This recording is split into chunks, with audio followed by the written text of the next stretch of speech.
Well, good afternoon, everyone, and welcome here to the launch pad and our live launch coverage of SpaceX Starlink 11-11. And yes, I promise there is a rocket on the pad. You are looking at a live view of Space Launch Complex 4E at Vandenberg Space Force Base in California, where teams are now just over 4.5 minutes away from liftoff of a SpaceX Falcon 9 rocket. If it's your first time here, though, welcome. My name's Zach. I'm the founder and host here at the launch pad, and here at TLP, it's our mission to inform and inspire the explorers of tomorrow because we believe that space is better together, and we are glad to have you joining us live here. We got people tuning in from all over the world, and we're glad to be having you here. If you haven't yet, take a moment, let us know in the chat where you're watching from. While you do so, also take a moment, engage that like button, maybe share out the stream if you want to, and invite people to join us as we count down now just 4 minutes, 10 seconds, and counting till liftoff. An exciting day today as a brand new Falcon 9 booster gets brought into the mix. We don't have a booster number for this one just yet, but we hope that we'll get that confirmed by SpaceX following today's mission. On board today's Falcon 9 second stage are 27 Starlink V2 minis heading up to low Earth orbit as SpaceX continues to lead the way in the global internet constellation of Starlink. We've got Constance watching from Vermont. Rosemary's in Maui. We got B in Missouri. We got Aren Paul in Holland. Well, great to have you here. We got Jack in Porterville, California. Barbara's in California as well. Mike's in Columbus. Mars is in California. And we got Endeavor in Colorado. I see, exclamation point, fog mode. SpaceX deploying it not only at Starbase, but at Vandenberg most of the time. The strong back is now retracting away from Falcon 9. Different from how it normally operates on the Space Coast in Florida, the strong back at Vandenberg retracts away only a little bit, and during liftoff, it doesn't retract anymore. As we come down to T-minus 3 minutes and counting, Falcon 9 going through its final top-ups of fuel. Complete and stage 1 pogo. And you're hearing there the calls as they finalize those top-offs and continue to monitor the weather conditions at the space site, or the launch site, if they'll be able to launch here today. If we're following normal protocol and they go all the way running the clock, at T-minus 1 minute, that is when SpaceX Falcon 9 will take over the count.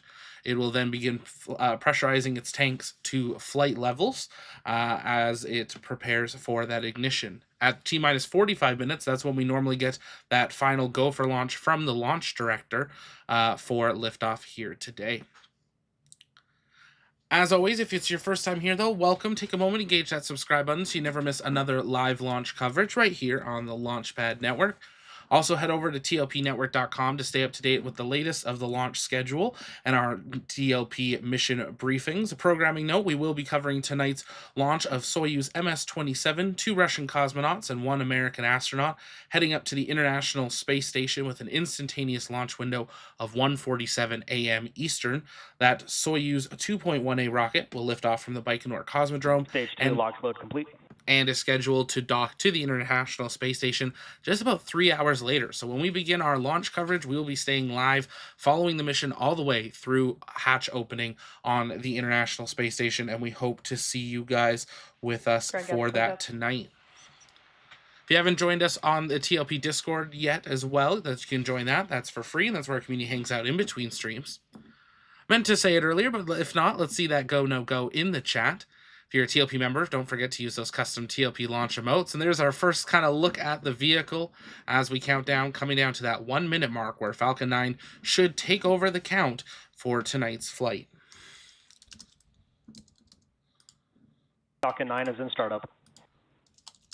And Falcon 9 has taken over the count, listening for that final go for launch.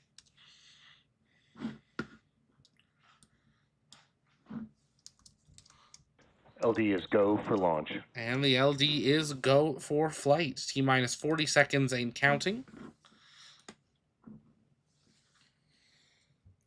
If you are in the Los Angeles area, definitely run outside at this time. You may, depending on weather, be able to hear or see it streak across the sky. T-minus 25 seconds and counting. T-minus 20. T-minus 15 seconds.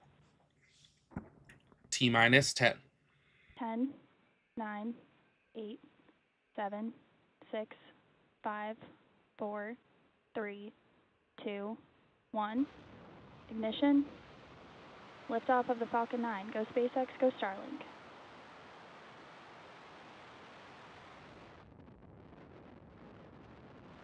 Vehicle is pitching downrange. Stage 1 propulsion is nominal. And a brand new Falcon 9 has launched. Next major milestone on the count will be the first one of max Q. That's the moment of peak mechanical stress on the vehicle, expected to occur 1 minute, 7 seconds into flight. This onboard camera giving us a great look at that bright white booster now launching from Vandenberg Space Force Base in California for the very first time with 27 Starlink satellites on board. We know many of you watch using Power and Starlink telemetry nominal. as your internet connection to watch us, so definitely let us know in the chat if you're watching via Starlink. T plus 55 seconds into Vehicle flight. supersonic. Coming up to that moment of max Q. Let's listen for the call out.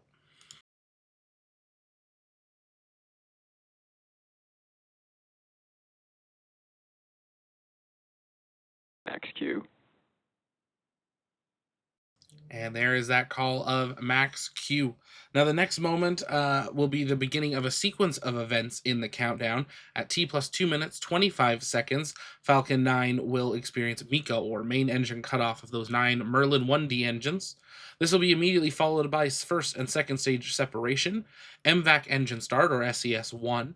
They'll then have the first stage will deploy its grid fins, and about 15 seconds after grid fin deployment, we should see the fairing deploy as well, exposing the satellites to the vacuum of space for the first time.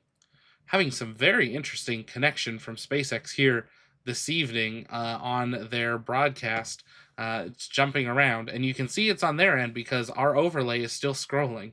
But here we are, T plus 2 minutes into flight. Beautiful view there of the Earth and its atmosphere shrinking away. Standing by for the beginning of that sequence of event of MECO.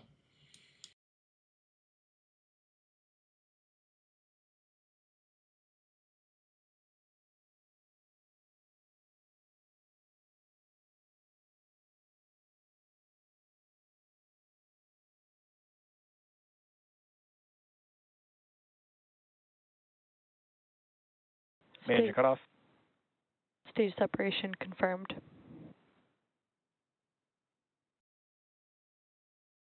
MVAC ignition.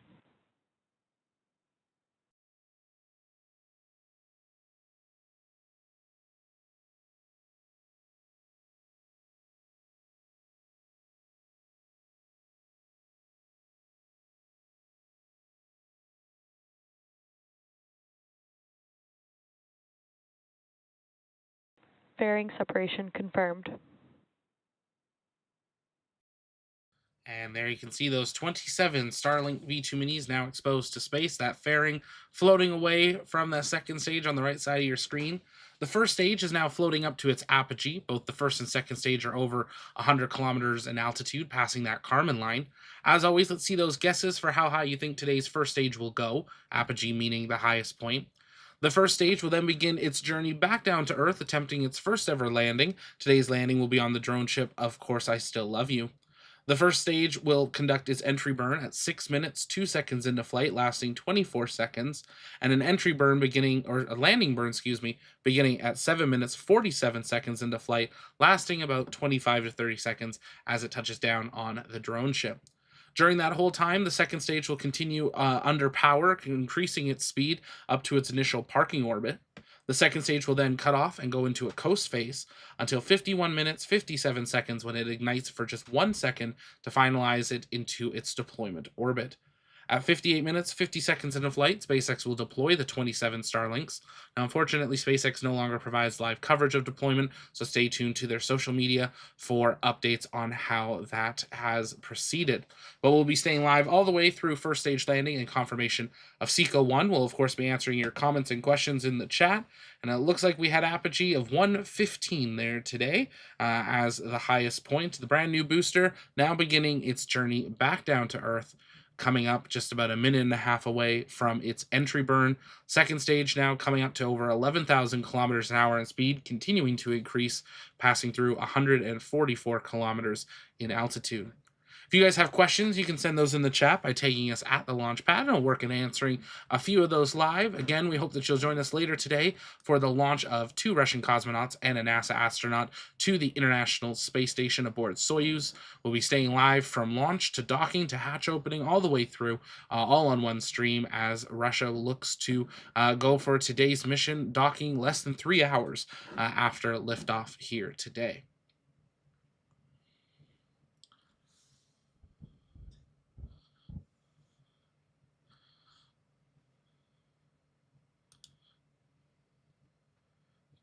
Five minutes, 30 seconds into flight, about 30 seconds away from the beginning of that entry burn.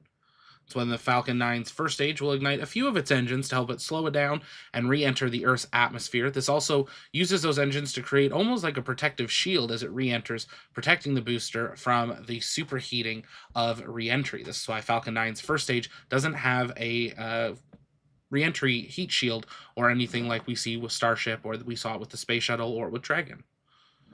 Stand by for entry burn. Stage 1 entry burn startup.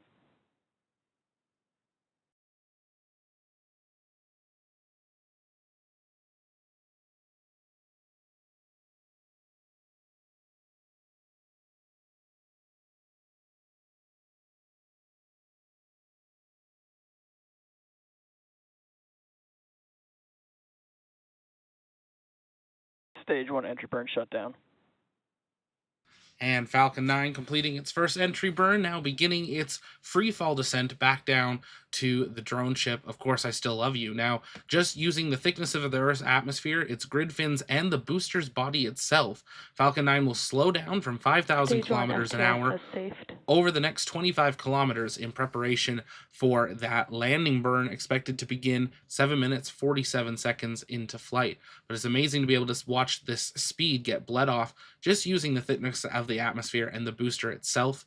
We've also been able to see these on the Space Coast with some of the tracking shots in the past. The booster actually really gliding and almost creating its own lift as it flies back to landing zones. But today we're going for a landing on the drone ship. Of course, I still love you. Endeavor is asking, after a 5-year lifespan, Stage 1 transonic. do you direct the satellites back into the atmosphere? Yes, SpaceX Stage 2 FTS has saved. is responsible for disposal orbits of their Starlinks.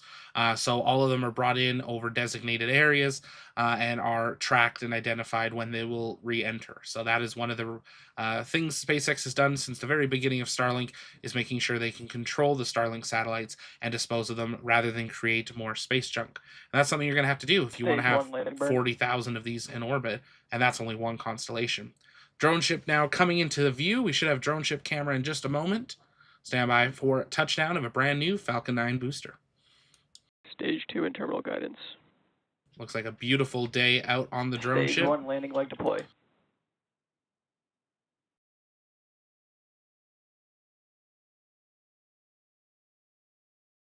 And a little hop at the Stage end 1 there. landing confirmed. But Falcon 9, a brand new booster, has landed on the drone ship. Of course, I still love you. Now we wait for confirmation of SECO 1, that's this engine shutting down on the second stage for the first time. It'll go into a coast phase before reigniting for a final burn. That burn 51 minutes, 57 seconds into flight for 1 second, ahead of Starlink deployment 58 minutes, 50 seconds into flight. There is confirmation and visual of SECO 1. That is going to do it for our live launch coverage of SpaceX Starlink 11-11. Make sure you stay tuned to social media for confirmation of Starlink deployment. Join us over on the TLP Discord. That's where you can interact with our amazing space community in between launches and talk the latest in space news. And make sure you join us back here in just a few hours for the launch of 2 Russian cosmonauts and a NASA astronaut to the International Space Station. Stay up to date on the latest on the launch schedule at tlpnetwork.com. But for now, from our TLP Canada studio, I will see you later today or next time, because space is better together. Goodbye.